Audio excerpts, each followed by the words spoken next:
Creak, creak. In my wedding dress, I stood frozen in front of my soon-to-be husband's waiting room. I heard a strange noise coming from inside, a small shaking sound of a table and a raspy voice. A thump, thump. I had a bad feeling. I opened the door just enough to peek inside, hoping not to be noticed. There, I saw the back of my fiancé Daniel standing in front of the table in his tuxedo. I had always imagined how handsome he would look, my pride and joy. But what I saw filled me with utter despair. Trembling, I held up my smartphone and started live streaming. I was determined to expose the sin that stole my happiness. They would pay for their betrayal, and I would ensure I got my revenge. Let's rewind a bit. After graduating from university, I started working as a spatial designer. I've been working for 4 years now. While being a designer sounds glamorous, the reality is that the salary is low and the workload is heavy, especially on weekends. I've been working tirelessly, and recently I've been entrusted with designing stores for famous brands. I finally felt like I had made it. At the peak of my career progress, my boyfriend Daniel proposed to me. We met through a mutual friend during our university years and started dating as sophomores. Daniel, who was both academically and athletically gifted, was popular at the university. He graduated with honors and excelled in the futsal club. Even after we started dating, girls who were popular on campus continued to confess their feelings to him. My friends thought he seemed like a playboy, but I never doubted his faithfulness. He had a good personality and looks that stood out. Daniel has been working as a salesperson for a major parts manufacturer since graduation, and he is seen as having a promising future. Lately, he's been busy with work, creating sales materials, and often coming home late. He said it was a job that could only be done on the company's computer, so he couldn't work from home. Since I usually got home earlier, I took on the majority of the house chores. I accepted it as part of our lives. Recently, preparations for our wedding and meetings with our families have kept us busy, leaving little time for ourselves. This had been a concern for me. I thought that my worries would vanish once the wedding was over and we settled into our married life. But I could never have predicted what was to come. Our 7-year relationship, which had begun during our university days, was about to end in the worst possible way. About half a year after accepting Daniel's proposal, we went back to our hometown to introduce him to my family. My younger sister, Amelia, who was 2 years younger, had surprisingly come home too. At that time, Daniel and I were living in an apartment a 30-minute drive from our parents' house. Amelia, who lived alone at a convenient distance from both our place and our parents, was meeting us at our parents' house for the first time in several years. "Huh, you're home. That's unusual. I hadn't heard that Amelia was coming." "Well, yeah.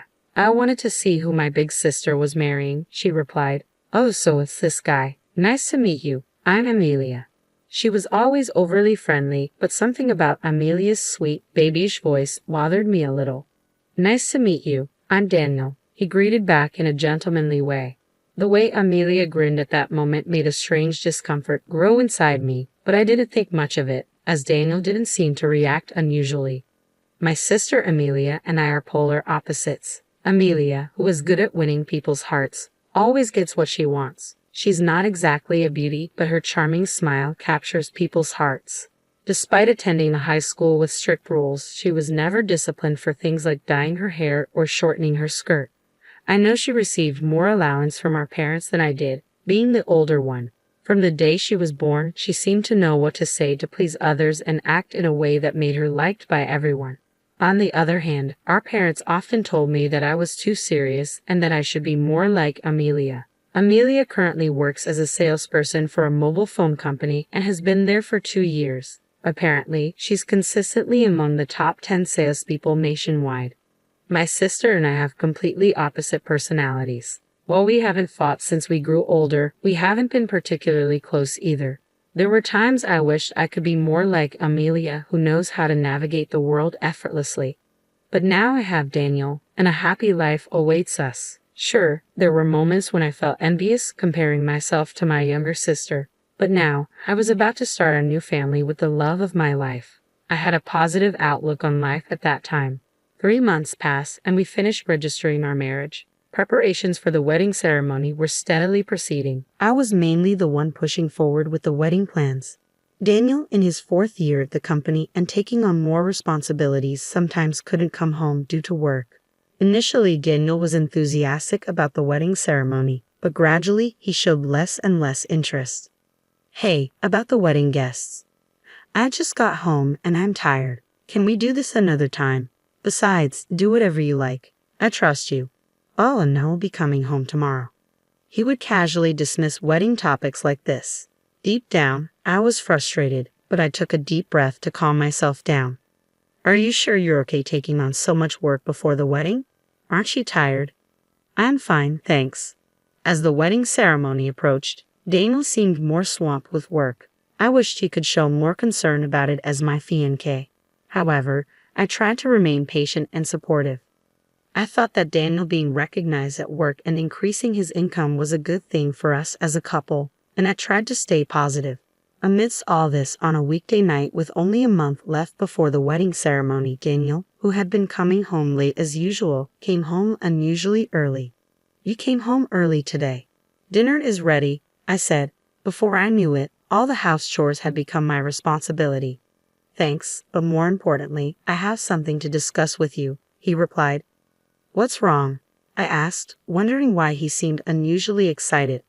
Do you want to get new cell phones? If we buy 2 at the same time, it's a good deal. Some I do business with said they can give us a bonus for introducing their services.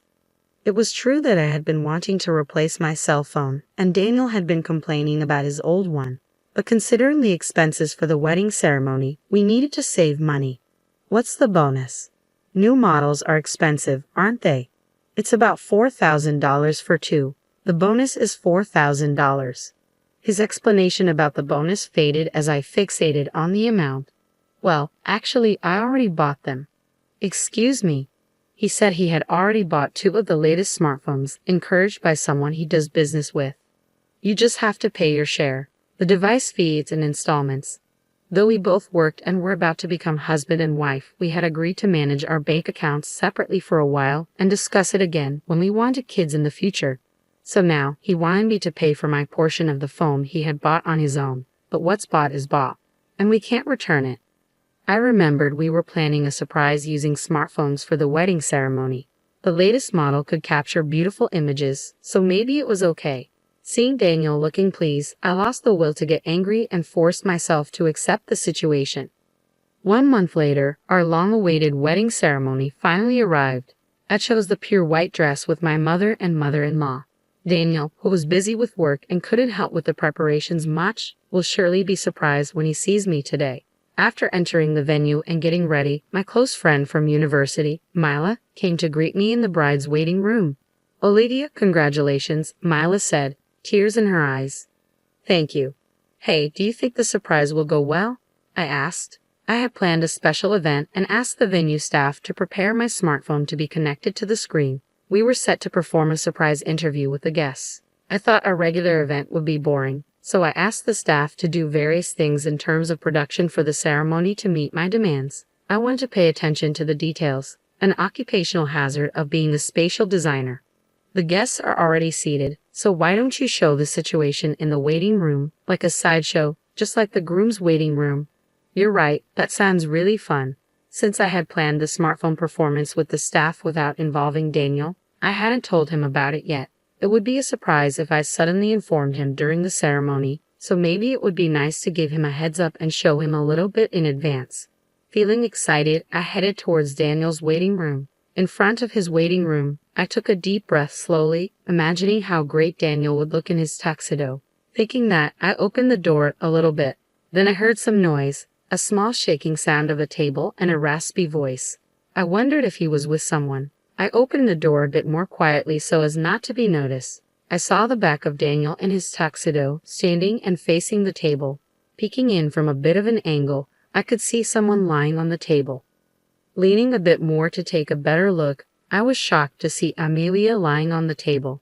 Unaware of me watching them, the two were so focused on each other. I was frozen for about 5 seconds, but then I comprehended what was happening. Surprisingly calm, I immediately took out my smartphone and turned on the live stream. I was determined to have him obliterated by society. The two in front of me were completely oblivious to my presence, and I kept filming them with my smartphone for the next 10 minutes. The venue staff had done an excellent job preparing for the surprise in the hall with the guests. This entire incident was displayed on the large screen in real time. Ironically, the new smartphone came in handy. The clear image was evident even from a distance. As it was being filmed, the guests watching the live stream were speechless. My parents and in-laws noticed the commotion, and my father-in-law was furious. My mom held him back as he raged, "That idiot son. I'm going to punish him right now." He recorded the images on the screen as evidence. After live streaming the whole incident, I stayed hidden and watched the situation, straining my ears to listen to their conversation. "Didn't you say that you wouldn't go back home when Olivia and I went to greet your parents?" It seemed they were talking about the time we went to greet my family half a year ago. "Sorry, I just thought it'd be fun and popped in. Your sister was a bit sucky, wasn't she?" She looked hilarious. It was tough pretending it was our first time meeting each other, but we weren't found out, were we? Anger welled up inside me. Was all that pretending to be meeting for the first time just an act? I couldn't believe they'd had a relationship since half a year ago. She basically never suspects me of cheating. I've never been caught since university. This guy was a serial cheater. I couldn't stop trembling with all the anger I had for him. I momentarily became dazed with shame and emptiness, realizing I had never doubted his fidelity once in the 7 years we'd been together since our sophomore year in university. As the two adjusted their clothing and started heading in my direction as if nothing had happened, panic set in. I needed to avoid being discovered. I stepped away from the door and quickly headed for the family waiting room. Inside, both my parents and my in-laws were there, all seemingly at a loss for words. My mother was sobbing uncontrollably, unable to accept my sister's betrayal. Although I should have been the one crying, oddly enough, I didn't shed a tear and just stood there silently. Then, unaware of anything that had transpired, Daniel and Amelia entered the room. "Dad, how do I look in my tuxedo?" Daniel asked, exemplifying the phrase "ignorance is bliss." My father-in-law trembled with anger. "Ha! What's with you all?" Daniel asked, confused. "How dare you?" my father-in-law shouted, barely restrained by my mother-in-law and my dad, who looked ready to punch him. With great effort, I calmed myself down, and my mother-in-law began to explain everything that had happened. As she spoke, Daniel and Amelia's faces turned as pale as ghosts. "Oh hell, this is... explain everything right here, right now," Daniel stammered. Apparently, they had met through work about 3 months after Daniel's proposal. Daniel, who works at a parts manufacturer, met Amelia, who works at a mobile phone company, at a social gathering between the two companies. Unaware that Amelia was my sister, Daniel seduced her, and their relationship developed into an affair. When he found out she was my sister, he didn't end their relationship. It turned out that Daniel had been having regular affairs since his university years. To have not noticed and married him filled me with an indescribable mix of emotions. I was ashamed of how insensitive and unaware I had been. "Oh, I want to marry you, Olivia. I guess you could call this me being too young and not thinking about the consequences at all. I couldn't help but cheat. I'm really sorry, but I swear I'll turn over a new leaf and be devoted to you from now on." Even if he apologized, it was too late now. I had already decided to divorce him. I had nothing to say to this utterly irrational and foolish man. But let me just say this. When you apologize, you should say, "I'm truly sorry," right? Why don't you just start over as a grown-up? "Oh, I'm truly sorry," he stammered. My sister Amelia remained silent, looking down. She was still trying to rely on others even at a time like this. Instead of feeling anger, I pitied her. I left Daniel, who didn't want a divorce, behind as I walked out of the waiting room. I hated my serious personality even at a time like this, but now handling the guests was my top priority. I headed straight to the venue and went around apologizing to the wedding staff and guests. All the guests looked at me with sympathetic eyes. Daniel's associates, friends, and colleagues said, "We will make him take responsibility." At that moment, my feelings of disappointment were stronger than my anger. However, there were people whose expressions couldn't hide their outrage, as if it were their own matter. Above all, it was clear that the two had lost their social status, credibility, and all the relationships they had built with so many people. 1 week after the nightmare wedding, Daniel lost his position at work and had to resign. Several of our mutual friends from university were also invited, but all of them said they had cut ties with him. Amelia was also fired because Daniel's workplace contacted hers about their affair. They were disowned by their parents who had loved them so much. I claimed damages from the two of them and filed for divorce. 2 months had passed since the wedding, and just when I started to think, was that incident really a dream? I received a call from the venue. To my surprise, they invited me to work as a wedding designer. Apparently, they appreciated my abilities as a designer in the planning and production of this wedding. For someone seriously considering career advancement after the wedding was canceled, it was a dream come true. I accepted the offer without any hesitation. Now, I'm a wedding designer and have become somewhat known in the industry. I work hard every day to make other people's weddings happy, even though it's ironic that I've had a terrible wedding experience. By the way, I put the smartphone up for sale on an online marketplace right after the divorce. I guess Daniel had bought the two phones for my sister at that time. Since it was a new model that had just been released, I was able to sell it for the same price as if it were new. With the payment for damages I received from Daniel and Amelia, along with this money, I'm planning a very nice, luxurious